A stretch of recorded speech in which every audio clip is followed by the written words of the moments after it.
This is the JTV Caribbean News. I am Sean Rose. The Caribbean Public Health Agency CARPHA and CARICOM's Council for Trade and Economic Development COTED have agreed to work together to reduce environments that promote obesity in individuals, particularly children. Executive Director of CARPHA, Dr. James Hospedales, says obesogenic environments are a major contributor to accelerating rates of chronic health conditions, such as obesity in children, diabetes, heart disease, and cancer. Given the huge burden and cost related to chronic non-communicable diseases, Hospedales proposed that the time is right for trade and health to look at joint measures geared at reducing obesity. He suggested that it is logical to examine trade policies in relation to health, since most of the food consumed in the Caribbean is imported. Research conducted by CARPHA points to steadily increasing rates of obesity in the region, and this is a major risk factor for the increasing levels of diabetes in the Caribbean. According to Hospedales, type 2 diabetes is increasing in children and adolescents due to a prevalence of obesity. The U.S. Virgin Islands next month will start benefiting from more flights out of the New York and Atlanta gateways.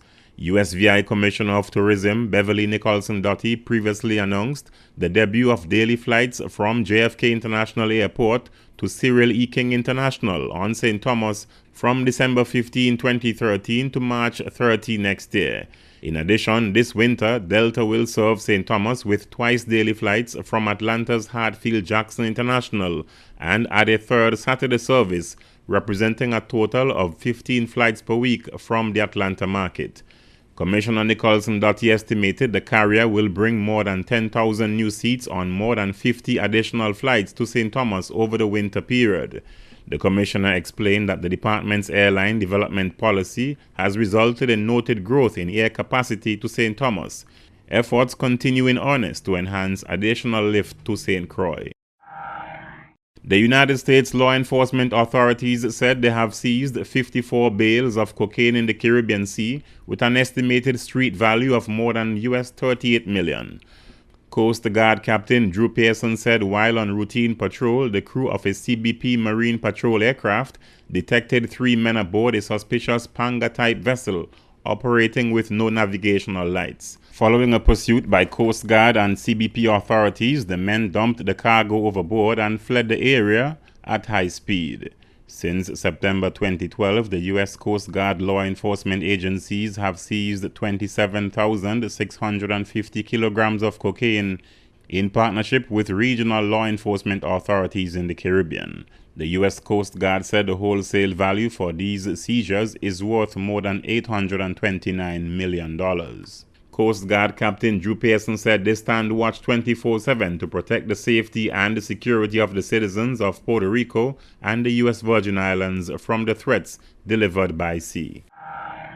King Willem-Alexander and Queen Maxima of the Netherlands visited St. Martin this week, the first stop on a tour of the Kingdom of the Netherlands Caribbean territories. Willem-Alexander and Maxima met with St. Martin's Prime Minister Sarah Westcott Williams on Wednesday, taking a brief tour of the government administration building and then appearing on the balcony joined by crowds of onlookers. The royal couple also visited schools, sports facilities, and historic monuments in Philipsburg in the afternoon. The King and the Queen will also be visiting Saba, Statia, Bonaire, Aruba, and Curacao on the trip, along with a visit to Venezuela. It is the royal couple's first trip to the Dutch Caribbean since taking the throne in April of this year. Caribbean countries which are limited in the care they offer for specialized nature of childhood cancer have welcomed an initiative involving the University of the West Indies, the Hospital for Sick Children in Canada, and the Center for Global Child Health. The telemedicine room at UWI Clinical Skills Building in Barbados will house the Sick Kids Caribbean Initiative, launched in Toronto, Canada earlier this year, and works with stakeholders across the English-speaking Caribbean to improve the outcomes and quality of life for children with cancer and blood disorders, as well as their families. Barbados Health Minister John Boyce, speaking at the launch of the Sick Kids Caribbean Initiative, said the establishment of the Shaw Family Telemedicine Room will address some of the limitations in Caribbean countries by providing the delivery of clinical care to persons who would otherwise require transfer overseas for consultation. The facility offers connectivity with overseas medical specialists that will assist doctors resident in Barbados with continuing education and offer support to parents and doctors managing sick children. CIBC First Caribbean recently signed a Memorandum of Understanding with Sick Kids Foundation to fund training for Caribbean nurses as part of the Sick Kids Caribbean Initiative. CIBC First Caribbean will provide $1 million over the next 7 years for the training of medical professionals who specialize in the care of pediatric patients affected by cancer or blood disorders such as sickle cell disease.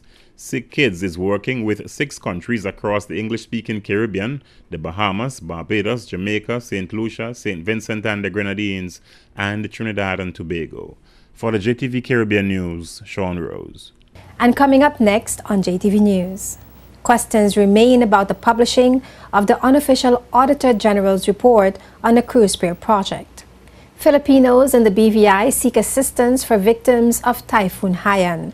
And colorful Culture Week activities promote sustainability through VI traditions.